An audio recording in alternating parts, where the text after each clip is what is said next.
Hello, Mr. Ratan Tata. Yes, I heard about your Tata Nano plant being on the verge of shutdown in West Bengal. I invite you to my state, and I will arrange each and everything for you in order for you to uh, uh, and I will arrange each and everything for you so that you can start off your plant in Gujarat. Thank you. Please let me know if you need any more assistance. Guys, I was not talking to Mr. Ratan Tata, but yes, these were the words that Mr. Narendra Modi said to Mr. Ratan Tata when he was the CM of Gujarat, and when Ratan Tata was facing the problem of shifting the Tata Nano plant from West Bengal to somewhere else. Hi guys, my name is Himanshu Bansal. You're watching my channel. In this video, I will talk about some things which I think can improve the Indian economy, can give a huge boost to Indian economy after this coronavirus pandemic. Before starting off, let me give you a background of this Ratan Tata and Mr. Narendra Modi's story. Around 10 or 11 years back, all of you know that Ratan Tata had to shift the Tata Nano plant out of West Bengal because of land issues and everything. Unfortunately, the state government of West Bengal didn't support Mr. Ratan Tata and didn't cooperate with Mr. Ratan Tata. As a result, he had to shift his Tata Nano plant out of West Bengal. Mr. Narendra Modi, who was the Chief Minister of Gujarat at that time, quickly grabbed that opportunity, quickly messaged Mr. Ratan Tata and asked him to open up his plant in the state of Gujarat. And that is and you know what happened after that. And let me tell you one more thing. Within 3 to 4 days, Mr. Narendra Modi arranged the land, allotted the land to the Tatas, completed all the paperwork, kept bureaucracy, corruption and red tapeism aside, and then asked Mr. Ratan Tata to shift his Tata Nano plant in Gujarat. With the cooperation and with the help of Mr. Narendra Modi, the Tata Nano plant was successfully started off in Gujarat within 6 to 7 months, because you see, like shifting a whole car manufacturing plant from one state to another, and that too from West Bengal to Gujarat, was a very mammoth task. There were a lot of issues when it comes to transportation and everything. But yes, Mr. Narendra Modi made sure that Tata does not face any problems in Gujarat when it comes to setting up their plant there. The reason why I started off with this story is because Mr. Narendra Modi, who is now the Prime Minister of India, needs to do the same thing again, but not with the Tatas, with around 1000 to 1500 companies.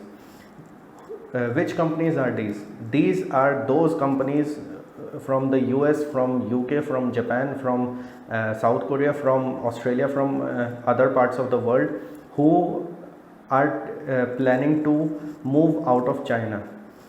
After this coronavirus pandemic, there are many concerns when it comes to health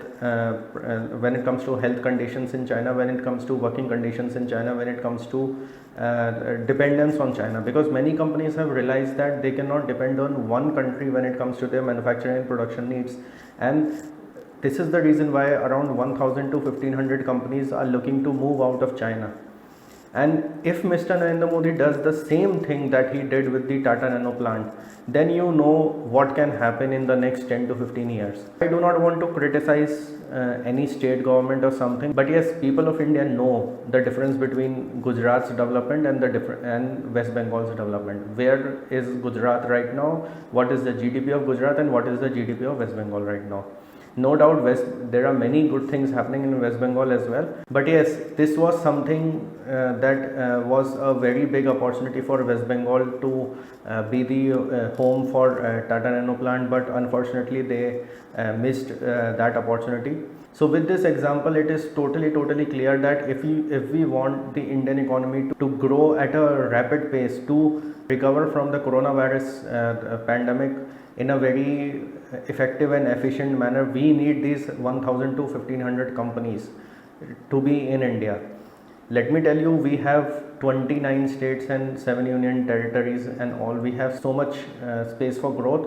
that I think if our Prime Minister invites all these companies to come here and removes all the hurdles, whether it is bureaucracy, whether it is red tapeism, whether it is corruption, whether it is any other sort of things, and arrange everything just as he did with the Tatas, I think India would grow a lot. And I think this is the opportunity for India to compete with China and to establish itself to be a superpower.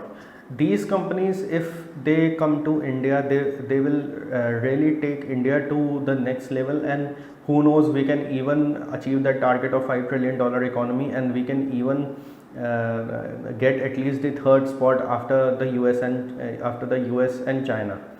So I think this is something which I wanted to talk about in this video. And another thing, everything does not depend on the government, it is also the responsibility of the people as well.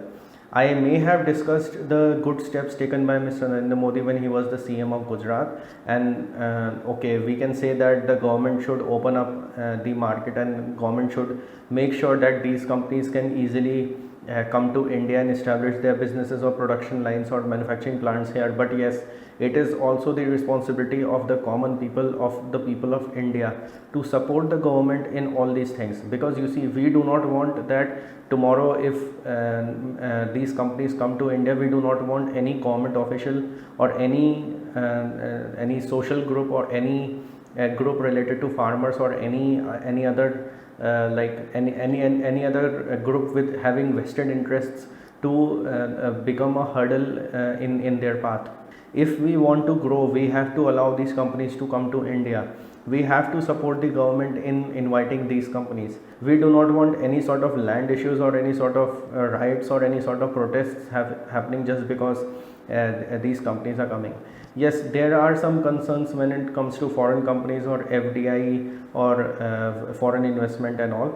But yes, when it comes to the situation in India, when it comes to our job requirements for employment, requirements for skilled labor, requirements for each and everything, and requirements for offering job opportunities to our young people, our young population, I think this is required. Because you see, if tomorrow a company like Apple closes its manufacturing plant in China and starts its manufacturing plant in India, just imagine how beneficial it will be for the Indian economy.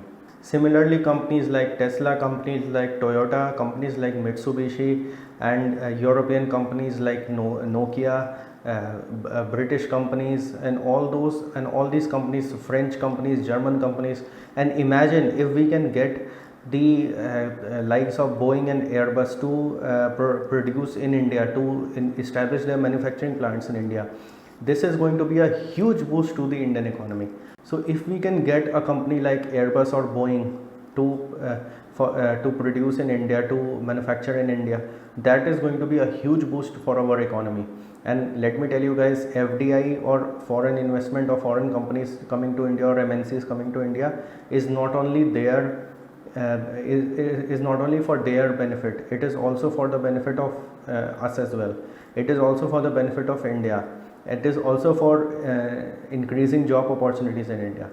So guys, that's it for this video. I just wanted to highlight this point, that how the government can attract these companies in coming to India, and what can be its implications, what can be its impact on the Indian economy.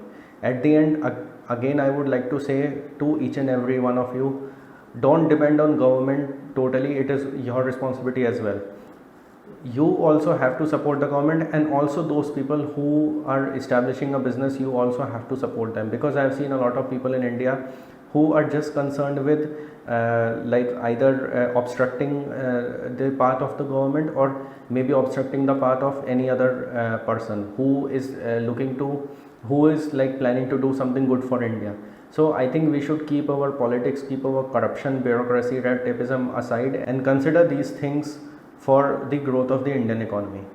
Another thing guys, an important part of an economy is the civil aviation sector. So if you want to learn more about civil aviation, I have just published my book Aviation Explained, an introduction to civil aviation. It is written in such a way that a layman can understand how civil aviation works. Guys, links are in the description. Amazon, it is available on Amazon Kindle and on Google Play Books. Anyways guys, that's it for this video. Like this video, share it with your friends and family. Thank you for watching this video, and I will see you in the next one.